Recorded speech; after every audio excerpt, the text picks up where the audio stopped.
Hello बच्चों, GPS जालरी की online classes में आपका एक बार फिर से स्वागत है।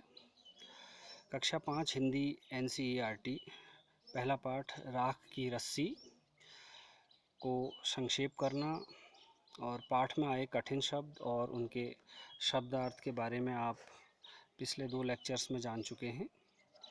आज हम इस पाठ में आए प्रश्नोत्तर के बारे में चर्चा परिचर्चा करेंगे। क्योंकि लंबा पाठ है तो कुछ प्रश्न भी इस पाठ से निकल के ज़्यादा आ रहे हैं, तो शुरू करते हैं। इस पाठ से जो पहला प्रश्न निकल के आता है वो प्रश्न है, लोनपोगार कौन थे। तो लोनपोगार कौन थे आप सबको मालूम है। लोनपोगार तिब्बत के 32वें राजा थे। तो इसी तरीके से आप इसका उत्तर लिखेंगे। दूसरा प्रश्न है, लोनपोगार क्यों चिंतित थे। तो आपको पता है कहानी में लोनपोगार एक बुद्धिमान राजा थे, लेकिन उनका लड़का बड़ा सीधा साधा था। तो आप समझ गए होंगे कि लोनपोगार चिंतित क्यों थे अपने बच्चे के लिए। तो आप इसमें इसका उत्तर उसी तरीके से लिखेंगे। अगला प्रश्न है, लोनपोगार किस चीज़ के लिए मशहूर थे।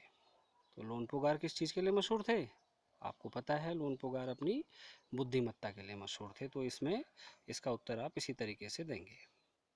अगला प्रश्न, लोनपोगार ने क्या देकर अपने बेटे को शहर भेजा। तो कहानी में पता है आपको कि लोनपोगार ने अपने बेटे को भेड़ें देकर के शहर भेजा था ना। कितनी भेड़ें थी? 100 भेड़ें थी। तो इसका उत्तर उसी तरीके से आप इसमें लिखेंगे।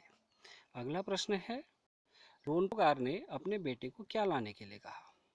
तो लोनपोगार ने अपने बेटे को 100 बोरे जौ के लाने के लिए बोला।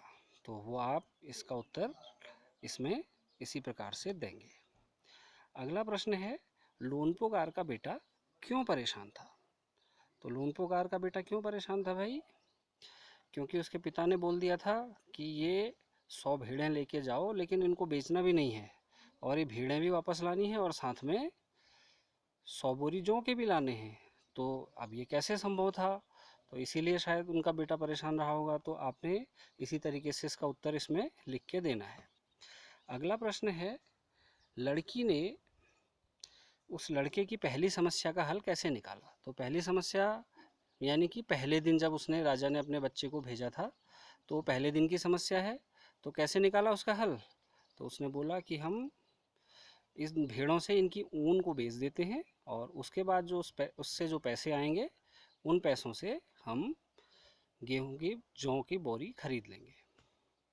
इसके बाद अगला प्रश्न है, लड़की ने उसकी दूसरी समस्या का समाधान कैसे निकाला। यानी कि जब राजा ने उसको दूसरी बार भेजा शहर कि इन भेड़ों को लेकर जाओ और 100 बोरी जौ की लेके आना, तो उसने लड़की ने उस समस्या का हल कैसे निकाला। तो कहानी में दिया हुआ है, आप उसी तरीके से उसे हल करेंगे। अगला प्रश्न है, राजा ने लड़की को क्या चुनौती दी। तो राजा ने लड़की को चुनौती क्या दी थी कि वो एक राख की रस्सी बना के दिखाए, जैसा कि इस पाठ का नाम है।